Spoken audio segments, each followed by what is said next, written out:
You'd think owning 5 acres at the edge of a town would give a man some peace. But nope, HOA found a way to slither in. I'm Marcus Stenley. Bought this property 3 years ago, and it came with a barn that's older than me but solid as a rock.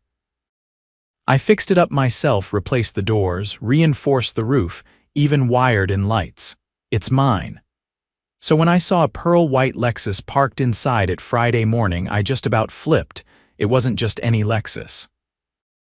It had that stupid HOA president decal slapped on the back window like it meant something. And I already knew whose it was, Tiffany Ralston, middle-aged terror in a pantsuit.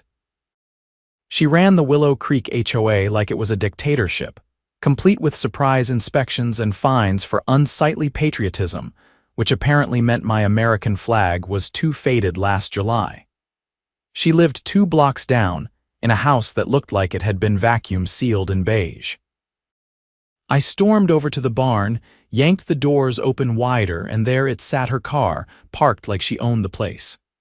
I stared at it for a second, trying to wrap my head around what she was thinking. Then I turned around, and there she was, standing at the edge of my gravel driveway with her clipboard of doom. "Morning, Marcus," she chirped like we were pals. "I had to move my car out of the street. The landscapers are reseeding the front lawn today, and your barn was open. Figured you wouldn't mind." "You figured I'd be fine with you trespassing?" I asked, stepping toward her. She just blinked at me, all innocent. "Oh, please, it's not trespassing. We're all part of the same community. What's mine is yours and vice versa." "That isn't how property law works, Tiffany," I said. "This barn is on my private land, not HOA-maintained grounds." She waved her clipboard like it was a sacred text. "Well, under Section 5, Paragraph 3 of the HOA Charter, any unutilized structure can be temporarily repurposed for community benefit." I stared at her. That paragraph refers to empty sheds on common land, not someone's personal barn. "Are you insane?" She gave this tight, condescending smile. "If you're going to be difficult, I can always file a non-compliance report. Your fence is still 2 inches too high on the west side." That was it. I didn't say another word. Just turned around, walked back to the barn, grabbed the heavy-duty padlock I kept by the door and clicked it shut. She gasped. "Marcus, you can't lock my vehicle in there." "I didn't lock your vehicle in," I said, walking back to my truck. "I locked my barn. Whatever's inside it is none of my business now. You're being childish," I climbed into my truck, "and you're trespassing. I'm heading to my brother's cabin for the weekend. Cell service is spotty, so don't hold your breath waiting for a rescue." Her mouth flapped, but I revved the engine and pulled out before she could spit another word. I glanced in the rearview mirror just in time to see her stomping back toward her Lexus, yanking on the locked barn doors like she was trying to rip them off. I smiled. She'd messed with the wrong guy. That barn was staying shut until Monday. By the time I pulled back into town late Sunday night, the rain had just started, the kind that taps on your windshield like it's trying to get your attention. I rolled through the neighborhood slowly, headlights sweeping across rows of sterile houses and identically trimmed hedges. My place, tucked at the edge of a wooded lot, looked like it belonged on another planet compared to the rest of Willow Creek. I parked in front of the house and immediately noticed the barn lock was gone, not broken, gone. That padlock was industrial grade, the kind you'd need bolt cutters to get through. I walked up, knelt to examine the latch, and found the faint glint of fresh metal shavings on the ground. Someone had cut it clean. The doors stood slightly ajar, creaking in the breeze. Inside, the Lexus was gone. But in its place, a folded notice sat on my workbench. I didn't even have to open it to know who it was from. Still, I unfolded it because I needed specifics. Unauthorized use of structure for private storage. Immediate compliance demanded. $250 fine issued. Further violations will result in legal action. Willow Creek HOA Compliance Office. I stared at the paper for a long time, letting the rain soak through my jacket. She'd really done it. Cut my lock, took her car, and had the gall to fine me for her own stunt. I walked back into the house, dripping, and pulled out the small black case I kept in the hall closet. Not a gun. A GoPro. I'd hardwired 3 of them outside after my shed was mysteriously reorganized last fall. I'd kept the footage rolling to catch raccoons. Turns out I'd been preparing for a different kind of vermin. I popped the SD card into my laptop and fast-forwarded to Saturday morning. Sure enough, at 11:42, Tiffany marched down my gravel path with a man in tow. Probably her cousin from the landscaping company she kept hiring for HOA grounds. He carried bolt cutters. She had an umbrella and that same clipboard. They didn't even try to hide it. He snapped the lock, she opened the doors, and they both stepped inside. 10 minutes later, her Lexus rolled out like it was nothing. They left the doors hanging open, that right there. Felony trespass and destruction of private property. I didn't bother with emails. I drove straight to the county sheriff's office the next morning. Deputy Collins, a man with a mustache that probably had its own zip code, sat behind the desk, sipping coffee from a chipped mug. "She cut your lock?" he asked, watching the footage on my screen. "Sure did. That's her HOA badge and all. Did you give her permission?" "No." I locked her car in there Friday after she parked without asking. Figured she could think about it for a couple days. He chuckled. "Petty but legal." I thought so. He leaned back in his chair, scratched his chin. "Cutting through a padlock to retrieve property from someone else's structure. That's not a gray area. That's straight-up criminal damage. You want to press charges? If I didn't, I wouldn't be here." He nodded and started typing. "We'll need a formal statement. And I'll swing by with one of the techs to get a copy of that footage." I left the station an hour later with a case number and a printed copy of the complaint. I wasn't smiling, not exactly, but something close. This wasn't just about a car anymore. Tiffany had gotten real comfortable acting like the HOA charter made her queen of the subdivision. Time to remind her the county didn't answer to her clipboard. By the time I got back home, a new notice had been taped to my front door. This one was a full page printed in bold font like she thought it might scare me. Failure to maintain structure security. Open doors attract potential liability. Fine, $400. I didn't even touch it. Just snapped a photo and sent it to Deputy Collins. He called me 10 minutes later. "You've got to be kidding me," he muttered after reading it. "She's doubling down. And she left the doors open herself. She's digging her own hole. We'll bring this to the township attorney." Might be bigger than just trespass. I wasn't sure what that meant yet, but I was more than willing to find out. The next afternoon, as I was tightening new hinges on the barn doors, a silver city vehicle pulled into the driveway. Out stepped a woman in a tailored blazer, Angela Voss, Township Legal Counsel. I'd seen her once at a public zoning meeting where she'd chewed through a developer's proposal like it was breakfast. "Mr. Stenley," she said, extending a hand. "Mind if I take a look at the footage?" I showed her everything: the lock cutting, the car retrieval, Tiffany's clipboard theatrics. Angela watched silently, taking notes with a fountain pen. When the video ended, she closed her notebook.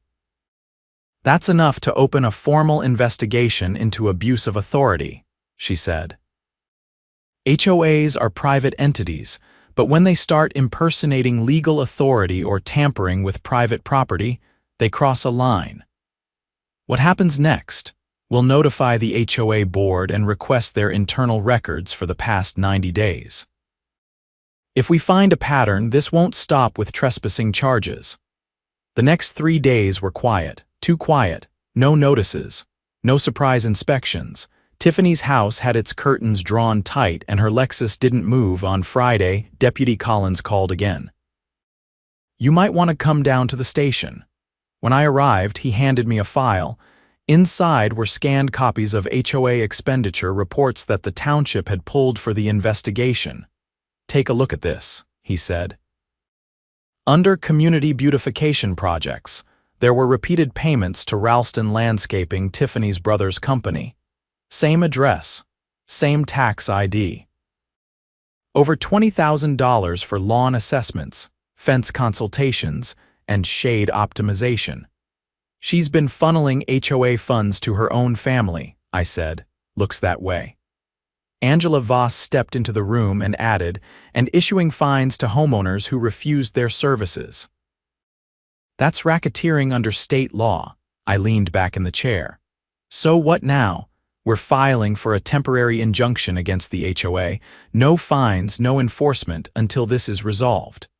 The following Monday, every single resident of Willow Creek got a letter from the township. It explained that all HOA enforcement activity was suspended pending investigation. It listed Tiffany by name, and it included a hotline number for residents to report any interactions they'd had involving suspicious fees or forced services. By Wednesday, that hotline had over 60 calls. Turns out Tiffany had fined a veteran down the street for flying a POW flag. She'd harassed a nurse for parking a work van in her own driveway, and she'd threatened to foreclose on a retiree's home over a bird feeder that attracted wildlife. The whole neighborhood was done letting it slide.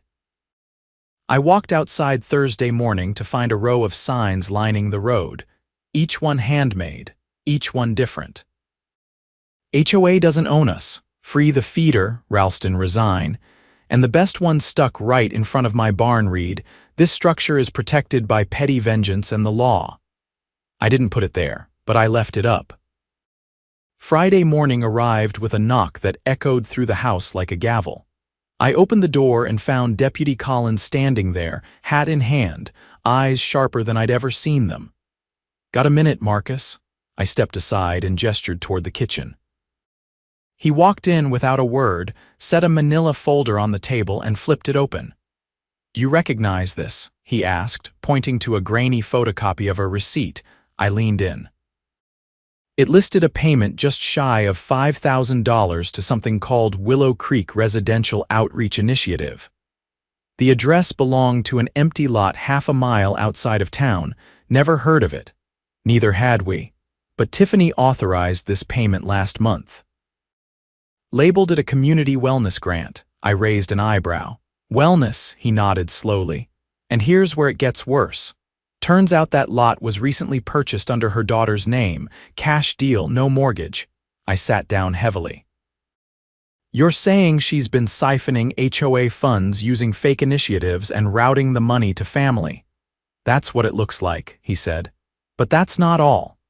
He pulled out another sheet, a list of wire transfers, dozens of them. Small amounts, nothing over $6,000, but all within the last year. Each traced back to different shell companies, most registered out of state. All linked to the HOA treasury account. Angela Voss arrived 20 minutes later, carrying a briefcase and a look that could peel paint. We've got probable cause for embezzlement, fraud, and misuse of fiduciary authority, she said as she unpacked a laptop. We're coordinating with the State Attorney General's office. If we can prove any of this money crossed state lines, it becomes a federal case. I stayed quiet, watching as she pulled up more documents. Her fingers moved with surgical precision, opening tax records, tracing paper trails, cross-referencing names. It was like watching someone disarm a bomb. Tiffany's daughter listed a company as her employer on her last mortgage filing, Angela said. Same company that the HOA paid for mailing services last quarter, but it doesn't actually exist. No employees, no office, no tax filings. So she created a fake business and paid it with HOA funds. Exactly, and she wasn't even subtle about it. She filed it under her maiden name. I shook my head, trying to grasp the scale of what was unfolding. What happens now? We've requested a forensic audit from the state, she said. And this morning, the district court approved a temporary freeze on all HOA-controlled accounts. Tiffany won't be touching another dime until this is finished. That afternoon, unmarked vehicles roamed Willow Creek like sharks in a koi pond. State investigators in plain clothes knocked on doors, collecting statements, requesting digital files, and reviewing HOA meeting minutes. Some residents watched nervously from their windows. Others came outside, eager to cooperate. I stayed out of the way until a woman I'd never seen before approached me on the sidewalk. Late 30s, neat ponytail, blazer that looked government-issued. "You Marcus Stenley," depends who's asking. She held out a badge. "Agent Keller, Financial Crimes Division. Can we speak inside?" Inside, she wasted no time. "We've confirmed at least 9 separate entities tied to the HOA's operating account," she said, laying out a series of interconnected diagrams. "All appear to be shell companies used to funnel funds, and that barn incident, that was the mistake that cracked this whole thing open." I blinked. "Because I locked her car in. Because it triggered a paper trail," she said. "She filed a formal complaint to justify cutting your lock. That complaint referenced a policy that was never ratified." From there, we started digging. She handed me a document with my name on it, an internal HOA memo, unsigned, dated 3 days before the barn incident. It listed my property as a potential community resource and proposed a temporary reassignment of access. I'd never seen it before. "They planned it," I said, "before she even parked the car. Looks that way." By dusk, word spread that Tiffany had been taken in for questioning. Not arrested yet, but escorted from her home by state agents while her husband watched from the porch, arms crossed, saying nothing. That night, I sat on the porch with a beer as neighbors wandered over one by one. First came Howard, the retired Navy pilot with more stories than teeth. Then Ellie, the nurse who'd been fined for her van. Then the Hendersons, who'd almost sold their house after Tiffany threatened legal action over their rose bushes. We sat in lawn chairs, ringed by citronella candles, and shared outrage. Nobody needed to say much. We all understood something had shifted. On Sunday, a meeting was called not by the HOA, but by the residents themselves. We met in the community park, under the old oak tree that had somehow escaped Tiffany's obsession with symmetry. Angela and Agent Keller attended. So did Deputy Collins, along with a representative from the state auditor's office. They stood before the group, laid out the findings, and answered questions. "How much money are we talking?" someone asked. "Over $100,000 in misappropriated funds," Keller replied. "Possibly more, depending on what the audit turns up." "Can we dissolve the HOA?" Ellie asked. Angela answered that one. "Yes, but it requires a supermajority vote of property owners. We'll help you navigate the process if that's what the community wants." They took a vote right then and there. Dozens of hands shot up. The people had spoken. The next morning, a petition circulated. Within 48 hours, enough signatures were collected to begin the dissolution process. Legal proceedings were set in motion. The HOA, once a tool of control and intimidation, was now a hollow shell awaiting demolition. Tiffany's home sat quiet. No cars in the driveway, no movement behind the windows. Rumor had it she'd left town. Her husband was still around, but nobody saw him outside anymore. A week later, a letter arrived from the district court. It confirmed formal charges: wire fraud, embezzlement, conspiracy to defraud, and criminal misappropriation of funds. Tiffany Ralston was facing serious prison time. I kept the letter on my fridge for a while, not out of pride, but as a reminder. Power left unchecked turns people into tyrants, but community, that's what holds the line. I went out to the barn that evening and finally removed the heavy padlock.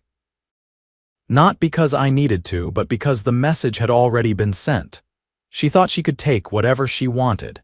She didn't count on the town pushing back, and she sure didn't count on me. The day we reached quorum for dissolving the HOA, the township clerk personally dropped off the confirmation papers. She didn't say much, just handed over the envelope with a nod like she had 100 other things to do, but I could tell she'd been rooting for us. No fanfare, no speeches. Just a quiet end to a loud problem, but that wasn't the final chapter. Not yet. 2 weeks later, I got a call from Angela Voss. She'd been coordinating with the state attorney general's office, and now she had something she wanted to show me in person. She didn't give details over the line, just said, "You'll want to see this for yourself." She met me at the county courthouse, 3rd floor, in a room that smelled like old file boxes and cheap coffee. She had a laptop open on the table, a flash drive sticking out of the side like a dagger. "Security footage," she said. "From the HOA's old office. We subpoenaed it after the audit reports came back." I leaned in as she hit play. The footage was grainy, time-stamped from 4 months back. It showed Tiffany and a man I didn't recognize, tall, wore a navy blazer and bright red tie like someone who practiced his smile in front of a mirror. They stood by a shredder. Angela paused the video. "That man's name is Curtis Dre," she said. "He served as HOA legal counsel. Or at least that's what he called himself. Turns out he's not licensed to practice law in this state, never was." She resumed the video.